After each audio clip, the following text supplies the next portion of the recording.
Good morning viewers, कैसे हैं आप लोग। मैं उम्मीद करता हूं कि आप लोग अच्छे होंगे, कुशल मंगल होंगे। ईश्वर से आपकी सलामती की दुआएं हर पल में मांगता हूं। मैं हूं आपका दोस्त, आपका होस्ट हेमंत कुमार।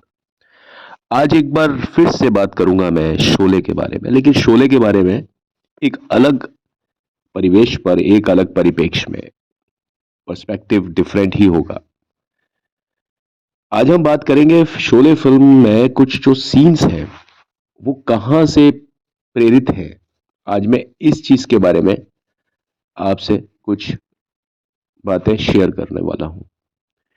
तो सबसे पहले हम बात करेंगे, एक फिल्म आई थी जिसका नाम था, आप शायद समझ ही गए होंगे, उस फिल्म का नाम था सेवन सैमुराई। तो ये बताया जाता है कि शोले जो फिल्म थी उसका जो ओवरऑल आइडिया था वो कॉपीड था, but it is not exactly copied.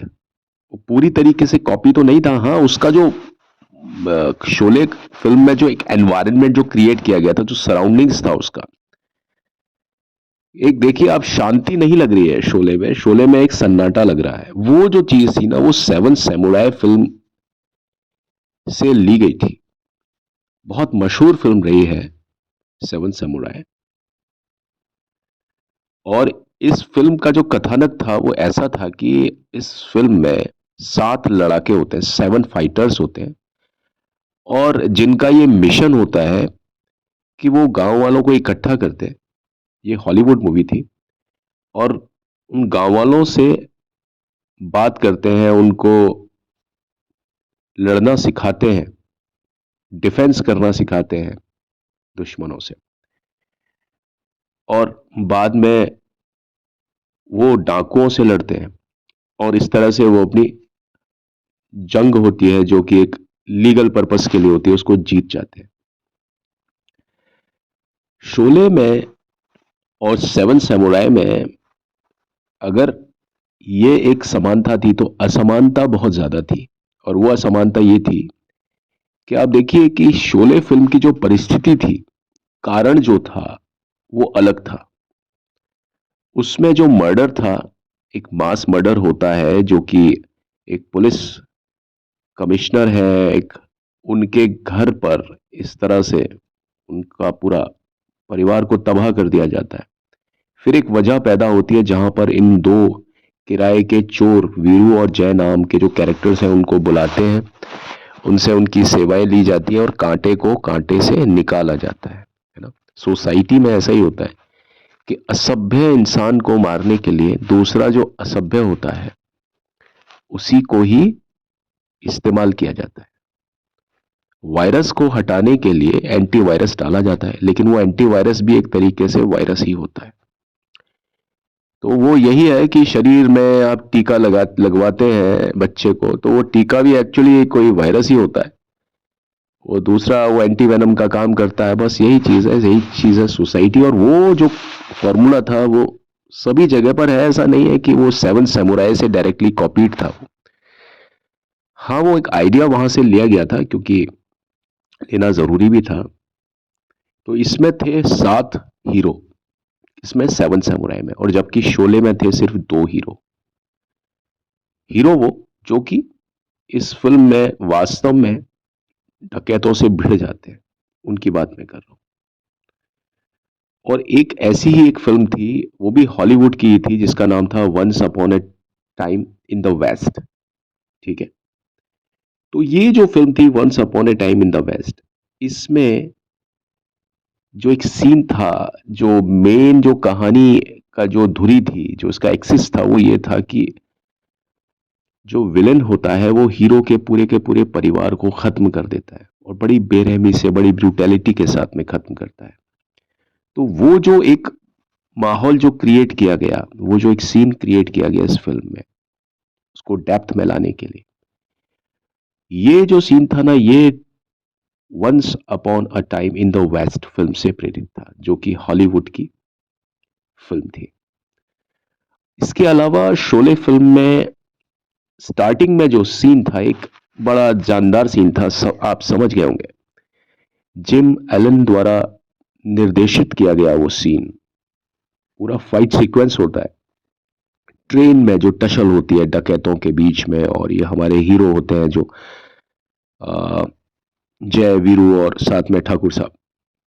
तो ये दो जो लोग डकैतों से जो भिड़ते हैं, ये पूरा का पूरा जो सीन था ना, बहुत लंबा सीन था एक फिल्म के अंदर। आप समझ लीजिए कुछ कम ही 10 मिनट का सीन है, और क्या क्या करतब नहीं दिखाए इस फिल्म में उन सीन के द्वारा।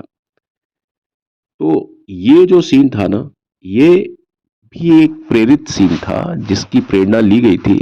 अगेन एक हॉलीवुड मूवी थी जिसका नाम था नॉर्थ वेस्ट फ्रंटियर। ये उस फिल्म से लिया गया एक सीन है, ठीक है। और ये सीन इतना जानदार सीन था कि इस फिल्म की जो यूएसपी है ना, वो मतलब स्टार्टिंग में जो फिल्म उठती है वो इस ट्रेन टसल सीन से उठती है, जो कि टसलिंग था दोनों के बीच में, गूंस एंड द हीरोज। उसके बाद में एक सीन और था, सीन नहीं, वो पूरा का पूरा एक एक मतलब व्यवहार है वो दो कैरेक्टर्स के बीच में, दोस्ती का जो व्यवहार है दो कैरेक्टर्स के बीच में। मेरे ख्याल में इससे बड़ा व्यवहार, इससे बड़ा जो दोस्ती की मिसाल नहीं दी जाती होगी। जब हम उसको जनरली जब बयां करते हैं तो कहते हैं साहब जोड़ी होती है तो कैसी होती है, जय और वीरू की जोड़ी।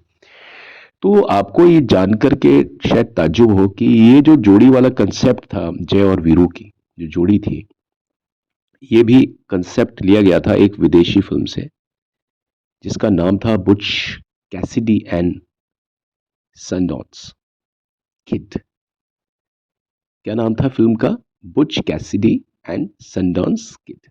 तो ये जो आ, फिल्म का कंसेप्ट जो था वो भी बड़ा दोस्ताना था, जहां पर दो दोस्त होते हैं एक साथ जीने मरने की कसम खाते हैं। हालांकि वो जो कैरेक्टर्स थे वो ग्रे कैरेक्टर्स थे, ना तो पूरे वाइट थे ना पूरे ब्लैक थे। यानी ये जो दो कैरेक्टर्स होते हैं, बुच एक कैरेक्टर है और दूसरा है सनडॉन्स, ये दोनों भी वैसे ही छोटे मोटे चोर हैं जैसे कि जय और वीरू। मतलब फिल्म शोले में जो किरदार जय और वीरू ने निभाया, वही किरदार, वैसा ही किरदार Buch Cassidy and Sundance kid में कैरेक्टर बुच ने निभाया और दूसरी तरफ सनडॉन्स ने भी वही निभाया। इसके बाद बात करेंगे हम फिल्म का जो हमारा विलेन है और जो सबसे पावरफुल पंच है इस फिल्म का, उसका नाम है गब्बर सिंह। गब्बर सिंह अभिनीत किया था अमजद खान साहब ने, और ये जो कैरेक्टर था ये भी आधारित था, एक फिल्म आई थी इससे पहले, और ऐसा नहीं था कि शोले ही एक ऐसी फिल्म थी जो कि डकैतों पर आधारित फिल्म थी। सच्चाई तो यह है कि शोले से पहले अधिकांश जो फिल्में बनती थी वो डकैतों पर ही बनती थी। चाहे तो आप देख लीजिए मेरा गांव मेरा देश देख लीजिए, चाहे आप कुछ भी देख लीजिए, आप गंगा जमुना के अंदर भी कंसेप्ट है उसका, और मदर इंडिया में भी बिरजू जो है वो, और इससे पहले एक फिल्म आई थी खोटे सिक्के, वहां का भी कंसेप्ट यही है उसमें भी। आ, तो ये जो फिल्म आई थी आपकी, जिसका नाम मैं ले रहा हूं अब, मेरा गांव मेरा देश, जो कि 1971 में आई थी, और शोले का निर्माण शुरू किया गया था 1973 में। तो फिल्म में जो किरदार था, यानी मेरा गांव मेरा देश में जो जो डकैत बने हैं वो विनोद खन्ना साहब बने, और हीरो है हमारे धर्मेंद्र। तो विनोद खन्ना साहब का नाम होता है जब्बर सिंह, और उसी प्रकार उसके नाम को शायद हल्का सा मेलाप्रॉप करके गब्बर सिंह बनाया गया, कुछ लोगों का ये मानना है। तो फिल्म में जो गब्बर सिंह जो है ना, वो जब्बर सिंह का ही थोड़ा सा परिष्कृत रूप बताया जाता है।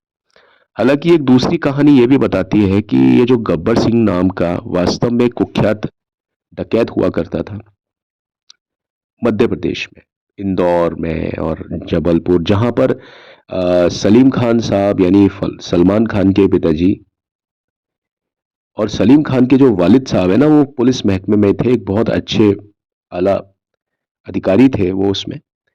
वो अक्सर अपने घर में इस तरह की बातों को बताया करते थे, और ये जो चीजें हैं ये सलीम खान साहब बड़ा ध्यान से सुना करते थे। तो बकौल सलीम खान साहब, ये जो कैरेक्टर था आपका गब्बर सिंह, ये एक वास्तविक कैरेक्टर था। सत्य पर आधारित एक एक डकैत का नाम गब्बर सिंह था, जो मध्य प्रदेश से बिलोंग करता था, चंबल और ये जहां पर भी धौलपुर, बसेड़ी, इस जगह पर इसका मतलब सिटिंग्स हुआ करती थी, मैं सिटिंग ही बोलूंगा इसको।